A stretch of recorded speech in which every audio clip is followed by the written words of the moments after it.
하나님의 말씀은 마가복음입니다.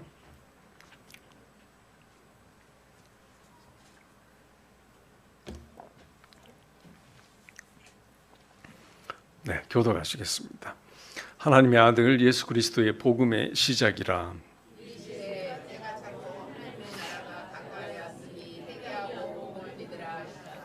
예수께서 들으시고 그들에게 이르시되 건강한 자에게는 의사가 쓸데없고 병든 자에게라야 쓸데가 있느니라. 나는 의인을 부르러 온 것이 아니요 죄인을 부르러 왔노라 하시니라.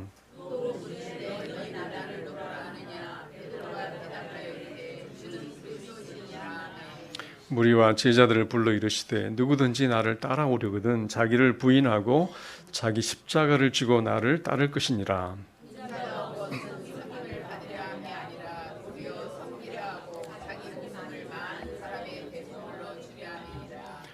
예수를 향하여 섰던 백부장이 그렇게 숨지심을 보고 이르되 이 사람은 진실로 하나님의 아들이었도다 하더라.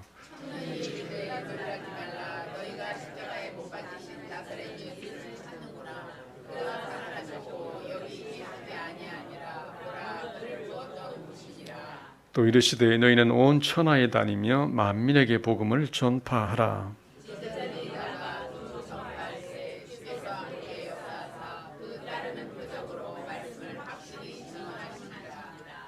아멘. 네, 우리가 이제 신약 두 번째 말씀을 함께 나누고 있는데요. 자, 신약 맨 앞에 있는 게 뭐였죠? 예, 마태복음. 왜 마태복음이 사복음서 가운데 맨 첫째 자리를 차지하고 있을까요?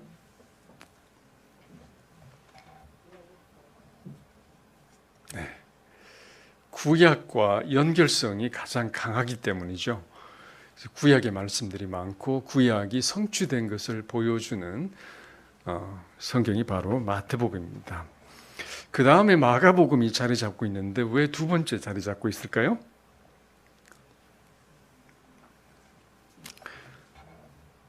지금은 우리가 마가복음이 제일 먼저 기록되었다고 이제 생각을 하지만 초기에는 마태복음이 가장 먼저 기록이 되었고 마가복음은 마태복음을 요약하여 기록한 것이라고 생각을 했기 때문에 두 번째 배치를 했다고 알려지고 있습니다.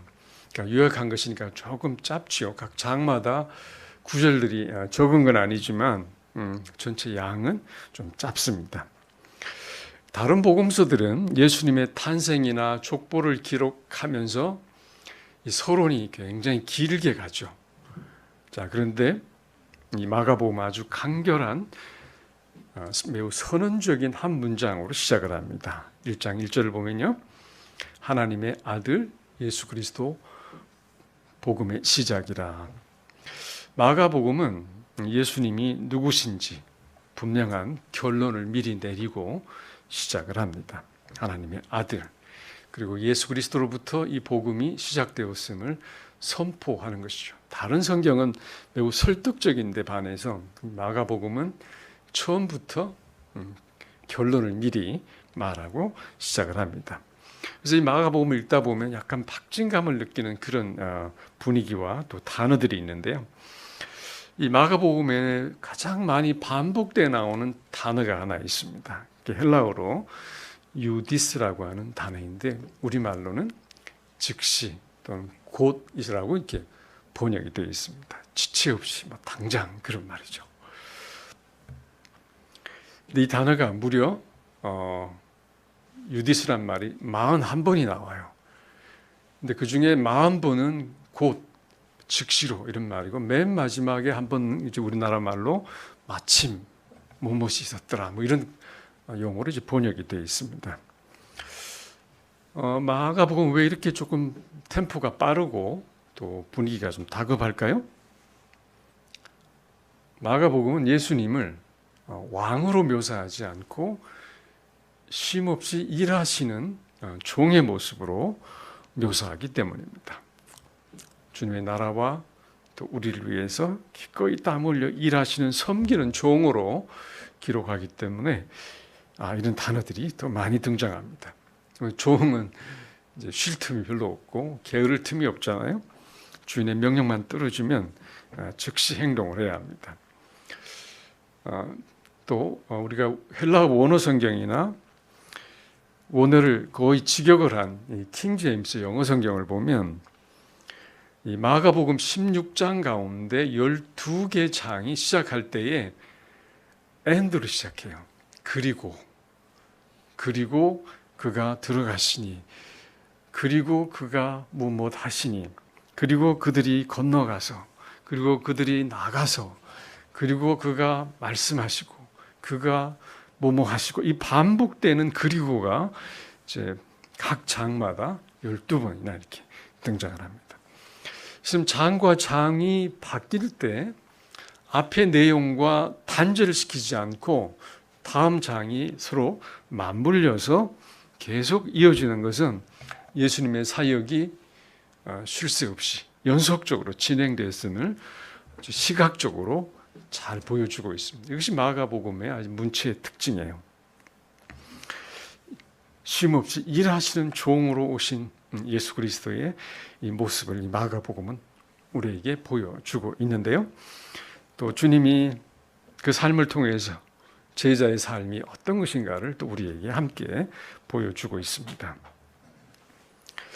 자, 하나님은 성경을 기록하게 하실 때 성령의 감동을 입은 사람들을 사용하셨죠. 자, 그럼 이 마가복음을 기록한 마가는 어떤 사람이었을까요?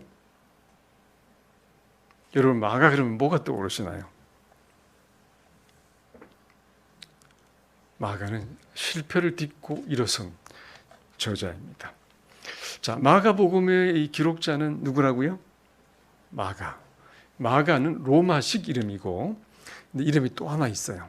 그걸 마가 요한이라고 부르는데, 요한은 이제 히브리식 이름입니다. 두 이름을 이제 함께 가지고 있습니다. 자, 근데 이 사람은 어떤 사람이었을까요? 네, 부잣집 아들입니다. 그런 예수님께서 최후의 만찬을 제자들과 함께 가지실 때 어떤 다락방을 빌렸는데 그 집이에요. 그 집의 아들이에요. 다른 마리아죠. 예수님의 어머니 마리아가 아니고 다른 마리아의 아들이고, 사도행전에 나오는 오순절 사건 때 성령이 임하셨던 그 자리, 120명의 사람들이 함께 기도하던 그 마가 다락방이 바로 이 마가의 집이었습니다. 또 우리가 잘 아는 이 바나바의 우리 성경에는 생질이라고 나오죠. 조카, 또는 다른 번역에는 이제 사촌이라고도 나옵니다. 그러니까 매우 유력한 집안의 그런 아들이었습니다. 근데 이 마가복음에는 아주 재밌는 장면이 하나 나와요. 예수님이 잡혀가시던 날 밤에 한 청년이 그 무리를 뒤따라가고 있습니다. 아마도 잠을 자다가 심상치 않은 분위기에 깨어서 이불을 두르고 그냥 나온 것 같아요. 그런데 예수님을 반대하는 무리들에게 잡히고 말았습니다. 그래서 어떻게 합니까? 두르고 있던 베옷이불을 벗어버리고 벗은 몸으로 도망했다. 진짜 완전히 밝게 벗었는지 밝아벗었는지 아니면 속옷만 입었는지는 잘 모르지만 분명히 외출복은 아니었던 것 같아요. 자, 자기 이름을 감춘 이 청년이 바로 마가였을 것이라고 학자들은 생각을 합니다. 왜냐하면 그 자리에 있지 않았다면 도무지 모를 사건이고, 또 다른 사람이 이것을 기록했다면 결코 이 장면은 들어갈 부분이 아니라고 보는 것인데요. 그래서 마가가 부끄럽지만 스스로 자기의 모습을 기록해 넣었다고 생각을 합니다. 과거에 이 글을 쓰는 사람들이 자기 자신을 여러 가지 사인으로 넣었던 그런 그 관행이 좀 있었던 것 같아요. 그리고 요즘도 보면 영화를 만드는 이 감독들이 영화를 만들면서 자기를 슬쩍 끼워 넣어서 어떤 장면 속에 자기를 등장시키는 그런 게 있잖아요. 내가 만들었고 나도 거기 있었다. 그런데 이것을 기록한 것은 어쩌면 당시의 분위기를 좀 더 극적으로 보여주기 위한 것으로 이제 해석을 합니다. 그때 예수님은 철저하게 혼자 외로운 상황이었고 우리들은 아무것도 할 수 없었다고 고백하는 이제 그런 장면들이죠. 철저하게 주님은 혼자서 그 길을 가셨다는 것을 보여주기 위한 것이죠. 자, 마가는 그날 잡혀서 벌거벗은 모습으로 도망쳤던 사람이죠. 그리고 사도행전을 보면 마가는 바울과 바나바가 1차 선교 여행을 하던 중에 그 여행이 너무 고되고 험난해서 그 일정을 다 견디지 못하고 중간에 야반 도주를 하죠.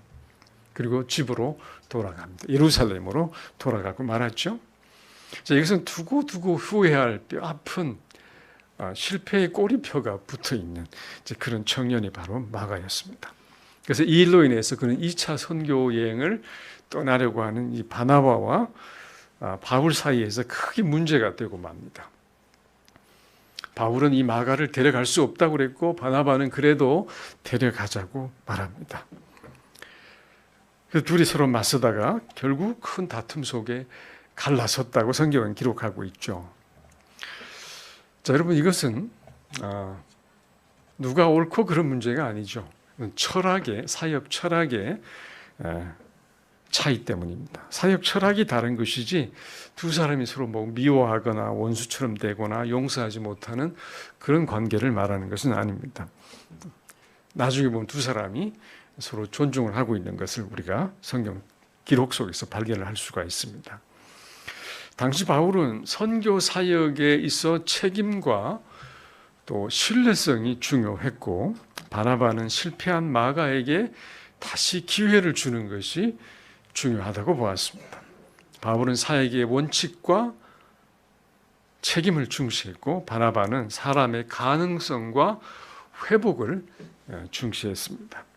그래서 두 사람의 판단 중 어느 것이 전적으로 옳으냐라고 하는 것은 그렇게 판단하는 것은 사실은 바람직하지 않죠. 바울의 판단에는 사역적 현실성이 있었고 바나바 입장에서는 사람을 다시 세우는 은혜가 있었던 것이죠. 자, 그런데 둘이 각기 다른 사역적 철학과 방향을 가졌는데도 불구하고 바울의 그 엄격함이 마가로 하여금 정신이 번쩍 들게 만드는 것 같아요. 그리고 바나바의 격려와 훈련을 받은 마가는 결국 다시 성장하여 또 회복이 되어 바울과 베드로에게 훌륭한 동역자가 된 것을 우리가 볼 수가 있습니다. 그러면 우리는 서로 다른 것을 잘못된 것이라고 보기보다는 보완 관계에 있다고 여기시면 좋겠습니다. 자, 그래서 이 두 사람의 어쨌든 의도치 않았을 수도 있지만 그러나 두 사람의 이 보완 관계로 말미암아 마가의 인생은 실패로 끝나지 않았다는 것입니다.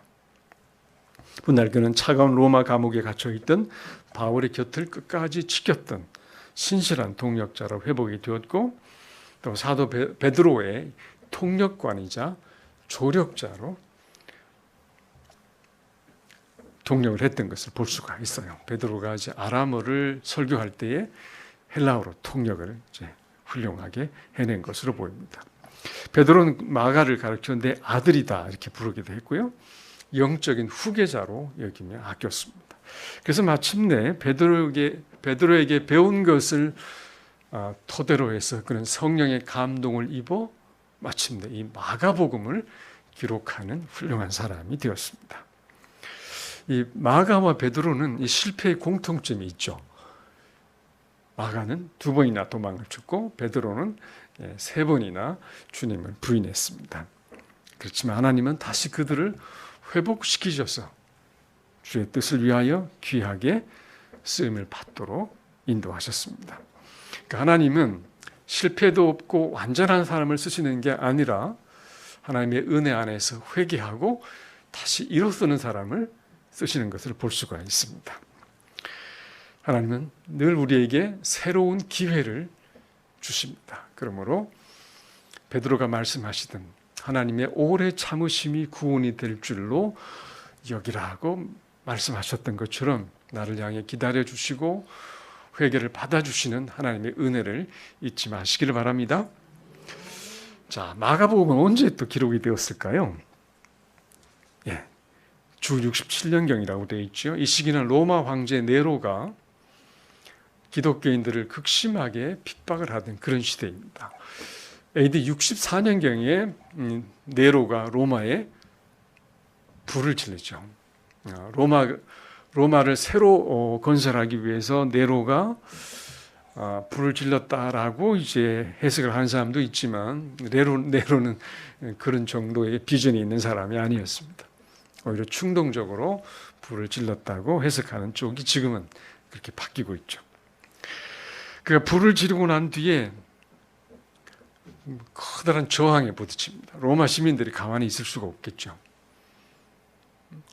그래서 분노하고 원망하고 불평을 하기 시작하니까 로마 시민들의 불만을 잠재우고 비난을 피하기 위해서 그 죄를 기독교인들에게 뒤집어 씌운 것이죠. 그리고 로마 전체를 로마 시내를 피로 물들이면서 기독교의 대대적인 극심한 박해를 하는 그런 어두운 시기를 만들고 말았습니다. 바로 그런 시기에 이 마가복음이 기록이 되었습니다. 바울과 베드로도 바로 이 시기에 순교의 제물이 되고 말았죠. 그래서 마가는 이 핍박받는 이 로마에 있는 이 성도들을 향해서 이 성경을 성령의 감동을 입어 기록하게 되었습니다. 그러니까 유대인들이 아니고 이방인이지만 로마 시민들이죠. 당시 로마 사람들의 특성을 보면 매우 실용적이고 또 간결한 그런 특성을 가진 사람들인 것을 알 수가 있습니다. 성경에 나오는 유대인들의 그 긴 족보들 또 복잡한 말씀들에는 관심이 별로 없습니다. 그래서 마가복음에서는 족보를 과감하게 생략을 하죠. 그리고 로마 사람들이 이해하기 쉽도록 아람어로 기록된 것들은 번역을 다 해줍니다. 달리다굼, 에바다, 엘리엘리 라마 사박다니 이런 말들을 헬라어로 다 친절하게 다 번역을 달아줍니다. 당장 내일 원형 경기장에서 사자의 밥이 될지도 모르는 성도들에게 지금 절실하게 필요한 것은 어떤 복잡한 신학적인 논쟁이 아니라 자신들을 보호하고 자신들의 삶을 이끌어줄 죽음과 자연을 통치하시는 능력의 주님을 만나는 것이 가장 중요했기 때문입니다. 성경학자인 헨리에타 미어즈는 이 마가복음에 나타난 예수님을 일하시는 종의 모습으로 보고 있는데요. 그런 관점에서 이 복음서를 네 장면으로 나누어서 소개를 하고 있습니다. 첫 번째 장면이 뭐냐면 준비된 종이라는 것이죠. 자, 마가복음에는 마태복음과 누가복음과 달리 어떤 족보나 이 성탄절의 기사가 전혀 나오지 않습니다. 누가 종의 족보에 관심이 있고 종이 어디서 어떻게 태어난가에 대해서 관심을 가질 리가 없기 때문입니다. 다만 하나님의 맡기신 사명을 어떻게 이루느냐에 관심이 있었던 것이죠.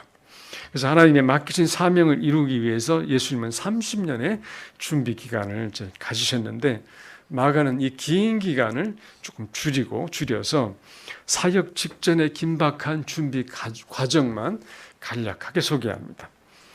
종의 사역을 위한 가장 완벽한 준비, 최종적 준비는 성령의 기름 부으심이죠.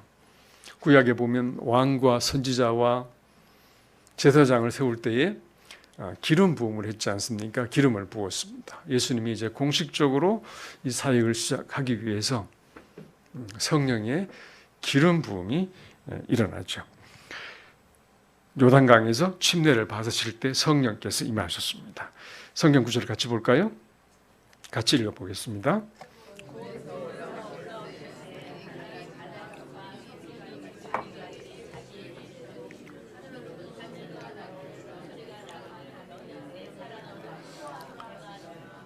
네, 이것이 예수님께서 공식적인 사역을 시작하실 때에 하나님께서 성령을 통하여 기름 부으심을 이룬 장면이라고 해석을 합니다.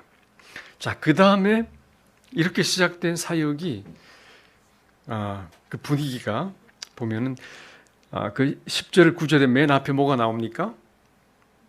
곧 이란 말이에요. 곧 물에서 올라오실 때, 곧 바로 이것이 아까 유디스라는 말이에요. 즉시로 그 말이거든요. 자, 성령의 임재 다음에 그 다음에 무슨 일이 있었을까요? 그리고 그 다음에 곧 12절을 보면 즉시로 성령께서는 예수님을 광야로 몰아가십니다. 표현이 몰아간다고 되어 있어요. 그리고 즉시로 몰아가셔서 시험을 이제 받게 하십니다. 침례와 또 영광스러운 하나님의 임재 직후에 혹독한 광야 시험이 이제 이어진 것은 고난과 시험 역시도 하나님의 계획 속에 있었다는 것을 말합니다. 하나님의 사명을 완수하는 종이 반드시 통과해야 할 일종의 영적인 자격 시험이기도 하고 영적 훈련이기도 한 것이죠. 예수님도 이런 과정을 겪어서 이 사명을 수행하셨다면 우리들의 삶에서도 주님은 때때로 시험도 주시고 이 테스트를 하시는 것을 이제 알 수가 있습니다. 자, 시험을 마치신 후에 바로 사역이 이어집니다. 두 번째 예수님의 모습은 일하는 종. 같이 읽어보겠습니다. 그 다음 구절이요. 이르시되 때가 찼고 가까이 왔으니 회개하고 복음을 믿으라 하시더라. 바로 주님의 메시지와 사역의 모습이 등장을 합니다. 그리고 예수님은 이 갈릴리 해변을 지나시면서 제자들을 부르기 시작을 하시죠. 그물을 던지고 고기를 잡던 어부들을 향해서 나를 따라오라 부르셨고 그들은 곧 즉시로 그물을 버려두고 예수님을 따랐다고 1장 18절에서 말씀을 하죠. 근데 마가복음에서도 보면 예수님은 이 게으른 사람들을 부르지 않으셨어요. 자신의 삶에서 치열하게 일하고 있는 사람들을 불러 모으셨습니다. 땀 흘려 일하는 사람들을 하나님 나라의 일꾼으로 삼으신 것이죠. 이 장면에서는 일하는 종의 장면에서는 예수님이 식사할 겨를도 없이 수많은 일들을 합니다. 이 마가복음이 짧은 장이긴 하지만 예수님께서 사역하시고 또 기적을 행하시는 장면이 사실 거의 가장 많이 나옵니다. 20개 이상이 등장을 합니다. 병자를 고치시고 귀신을 내쫓으시고 말씀을 전하시고 쉴 틈 없이 사역을 하세요. 자, 그런데 정말 놀라운 것은 이 바쁜 와중에도 예수님의 삶의 우선순위가 분명한 것을 드러내 보입니다. 육신이 지칠 대로 지칠 만큼 많은 일을 하시는 가운데서도 예수님은 하늘 아버지와 교통하시는 이 기도의 시간을 가장 우선순위에 두고 타협하지 않으셨어요. 같이 읽어볼까요? 1장 35절. 새벽 아직도 밝기 전에 예수께서 일어나 나가 한적한 곳으로 가시더니 거기서 기도하시더니 이 말씀은 마태, 누가에도 다른 성경에도 계속 나오죠. 일하는 종의 진정한 능력은 자신에게서 나오는 것이 아닙니다. 자신의 지혜가 아니라 모든 것을 맡겨주신 주인이신 하나님과의 끊임없는 영적 교제에서 나온다는 사실을 몸소 주님이 보여주셨어요. 주님도 그렇게 하셨다면 능력도 없는 우리는 어떻게 해야 되겠습니까? 우선순위를 분명하게 하고 더욱 주님과 교제에 나서야 할 것입니다. 그 다음 세 번째 그 장면은 그렇게 일하시지만 그러나 어떤 종으로 묘사가 되지요? 세 번째, 배척당한 종으로 등장을 합니다. 수많은 병자들을 고치시고 기적을 행하시고 말씀을 전하실 때 수많은 사람들이 환호하며 따라다녔죠. 그러나 능력의 주님으로 환호받던 분위기는 마가복음 8장부터 달라지기 시작을 해요. 가이사랴 빌립보에서 베드로가 주는 그리스도시요 살아계신 하나님의 아들입니다 라고 이제 고백한 후부터는 분위기가 약간 반전이 되기 시작을 합니다. 왜냐하면 예수님은 무력으로 로마를 제압하는 힘과 영광의 왕이 아니라 인자는 많은 고난을 받고 죽임을 당하고 사흘 후에 살아날 것이라고 이제 밝히셨기 때문입니다. 이 말씀이 9장에도 나오고요. 10장에도 똑같은 말씀이 계속 주님이 반복해서 말씀을 하십니다. 그래서 이 마가복음 16장 후반부로 가보면 그 순환의 그 한 주간 예루살렘 성에 들어오셔서 한 주간의 기간에 있으셨는데, 마가복음은 바로 이 한 주간의 내용을 마가복음 전체 한 3분의 1에 걸쳐서 예수님의 순환 주간에 대한 이야기를 담고 있습니다. 제사장과 서기관들의 끊임없는 조롱과 공격과 제자들의 배신 속에서 예수님이 어떻게 묵묵히 십자가의 길을 걸어가셨는가를 보여주죠. 예수님은 자신의 이러한 삶에 대해서 이렇게 표현을 하셨어요. 마가복음 10장 45절을 보면 같이 읽겠습니다.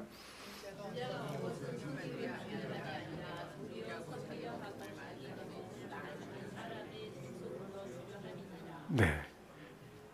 종의 사명은 단지 사람들의 병을 고치고 떡을 먹이는 데 끝나지 않습니다. 인류의 죄값을 치르기 위하여 자기의 목숨을 대속물로 주시기까지 하는 이 십자가의 죽음, 이것이 바로 예수님의 이 땅에 오신 궁극적인 목적이고 위대한 섬김이었습니다.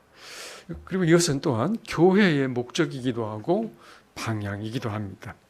교회가 부유해지고 커지는 것이 목적이 아닙니다. 교회가 너무나 커지고 그러다 보니까 그동안 대형 교회를 많이 사람들이 비난을 하면서 작은 교회가 좋다고 그런 사람도 많이 생겨났어요. 여러분, 그렇지만 교회가 크고 작은 것이 문제가 결코 아닙니다. 문제는 언제나 항상 우리가 올바른 방향으로 가고 있느냐가 중요하죠. 주님이 걸어가신 길을 우리도 걸어가고 있는가를 우리는 늘 주님을 바라보며 우리의 방향을 조율해야 할 것입니다. 그렇게 주님은 사람들에게 배척을 당하시고 외면을 당하셨지만 마지막에 주님은 높임을 받으셨어요. 하나님께서 주님을 높여주셨습니다. 예수님은 죽음과 죄의 권세를 깨뜨리고 부활하심으로 분명한 승리를 얻으셨습니다. 자, 그렇지만 마태복음 28장에 나오는 하늘과 땅의 모든 권세를 내가 가지고 있다고 하는 이 놀라운 왕의 위엄과 같은 그런 선언은 나오지 않습니다. 그리고 요한복음에 나오는 내가 다 이루었다, 이런 어떤 종결적 선언도 나오지 않습니다. 왜냐하면 종에게는 일의 끝이 없기 때문입니다. 종으로 오신 예수님은 마지막 승리의 순간에도 제자들에게 복음 전파의 긴급성을 계속 깨닫도록 촉구하셨어요. 그래서 마가복음 16장 15절을 보면 또 이르시되 너희는 온 천하에 다니며 만민에게 복음을 전파하라 그러셨어요. 그리고 하늘로 승천을 하셨는데 하나님 보좌 우편에 계신다고 분명히 19절에 말씀을 하죠. 근데 그 우편에 앉으셔서 편안하게 안락 의자에 쉬고 계시는 것이 아니에요. 20절에 뭐라고 말씀하십니까? 제자들이 나가 두루 전파할세 주께서 함께 역사하사 그 따른 표적으로 말씀을 확실히 증언하시니라. 땅끝으로 나가는 제자들과 함께 뭘 하셨다고요? 역사하시는 게 무슨 말입니까? 일하셨다는 말이에요. 가만히 쉬지 않으시고 여전히 제자들과 함께 동역하고 계셨습니다. 예수님은 사실 영원토록 우리와 함께 일하시는 참된 종의 모범을 보여주고 계시는 것이죠. 이 마가복음의 말씀은 우리에게 오늘날 21세기를 살아가는 우리에게 어떤 메시지를 주고 계시는 걸까요? 과거에 네로 황제의 혹독한 핍박 속에서 살고 있던 성도들이 이 마가복음을 들었다면 그들의 마음이 어땠을까요? 억울하게 배척당하고 십자가에 찢기신 예수님을 보며 자신들이 당하는 이 고난의 의미를 깨닫고 새롭게 일었으며 능히 이겨낼 힘을 아마 얻었을 것입니다. 또 마가와 베드로의 실패와 회복을 보면서 박해를 견디지 못하고 넘어졌던 연약한 자들도 다시 회개하고 십자가를 붙들고 일어섰으리라 믿습니다. 오늘 21세기를 살아가는 우리에게도 마가복음은 매우 강하고 실천적 도전의 메시지를 주고 있는 것을 발견합니다. 오늘 우리는 참으로 하나님을 아름답게 찬양을 합니다. 오케스트라를 동원하기도 하고 온갖 밴드가 동원되기도 하고 놀라운 가수들이 찬양을 이끌어갑니다. 우리 입술로는 예수님을 주님이라고 부르지만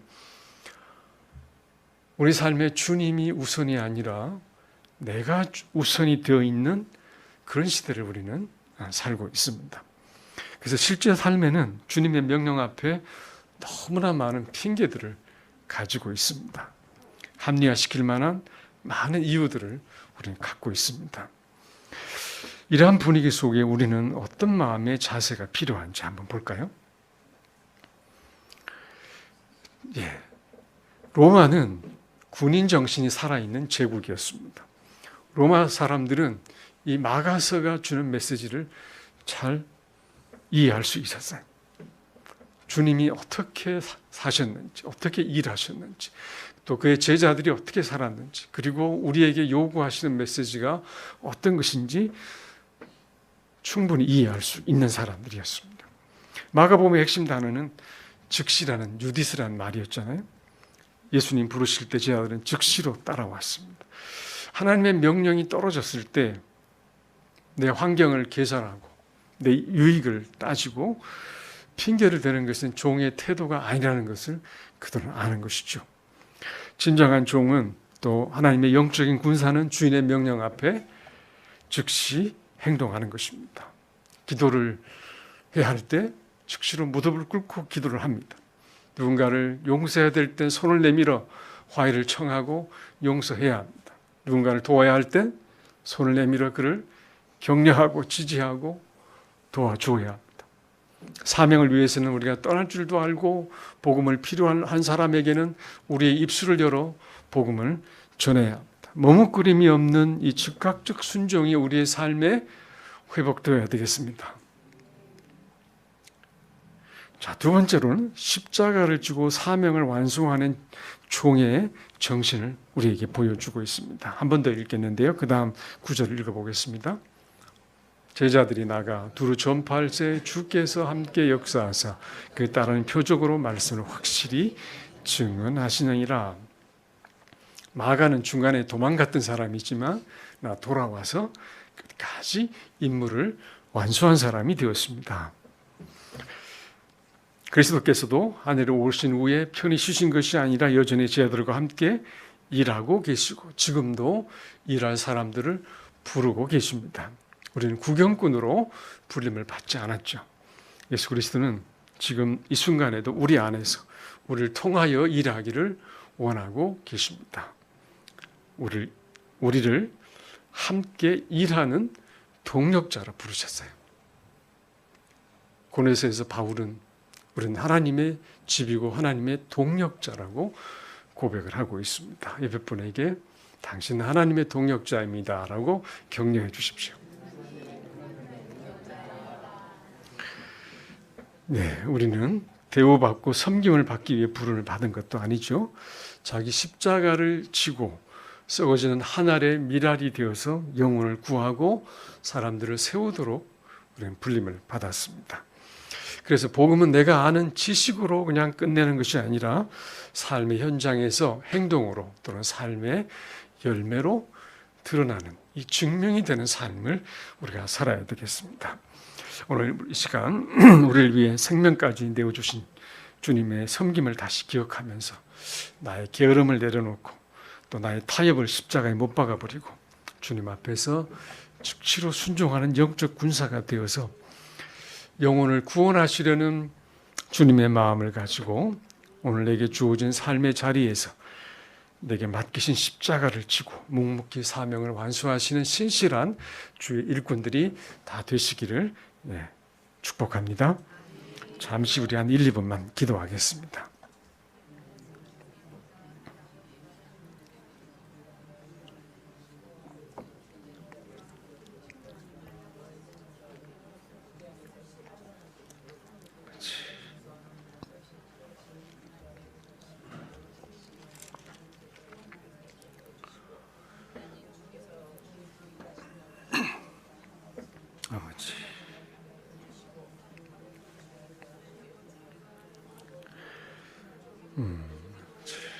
그렇습니다.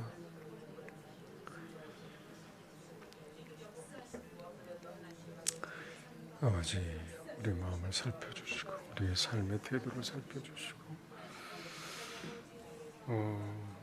주님 우리를 통하여 주의 뜻을 이루시고자 할 때 하나님 우리 마음을 비워드리게 해주십시오. 실패하고 넘어질지라도 다시 붙들고 일어설 수 있게 해주시고 은혜 안에서 온전하게 하여 주시옵소서.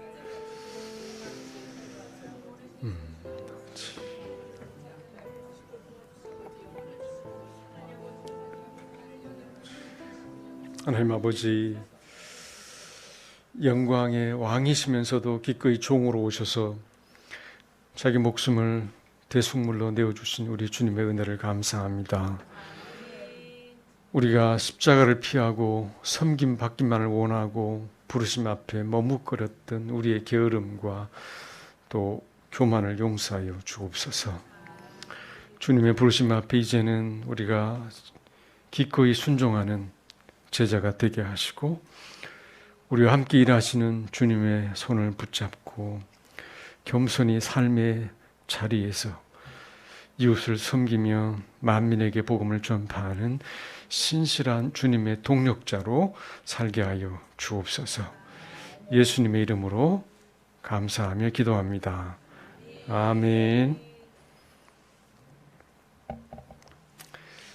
네, 자리에 앉아 계시고요. 앉아서 우리 찬송 올려드리는데요. 오늘 반주자가 없으니까 천천히.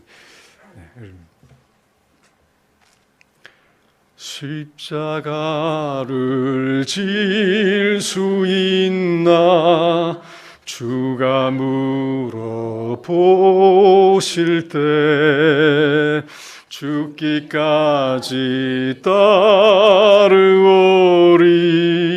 성도 대답하였다.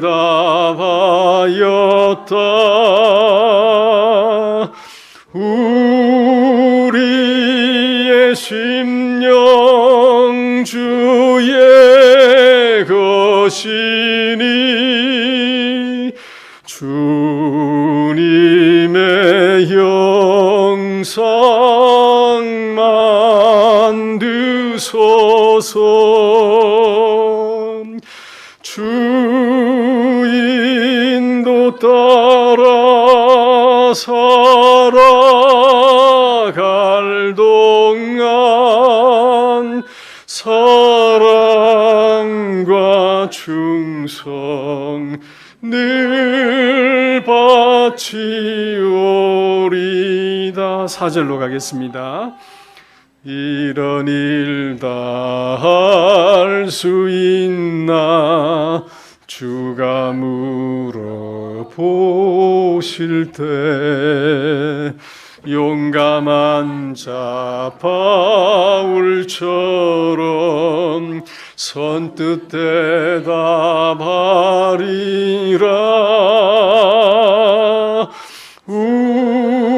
우리의 심령 주의 것이니 주님의 영상 만드소서. 주 인도 따라 살아갈 동안 사랑과 충성을 바치오리다.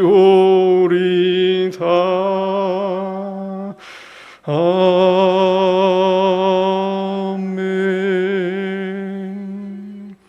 지금은 우리 주 예수 그리스도의 크신 은혜와 하나님 아버지의 극진하신 사랑하심과 성령님의 감화 감동하시고 능력 주시며 인도하심이 주님의 부르심 앞에 기꺼이 순종함으로 응답하여 주의 뜻을 이루며 살아가기를 원하는 주의 사랑하는 믿음의 식구들과 이 교회와 이 나라의 민족 위에 지금부터 영원히 함께 있을지어다.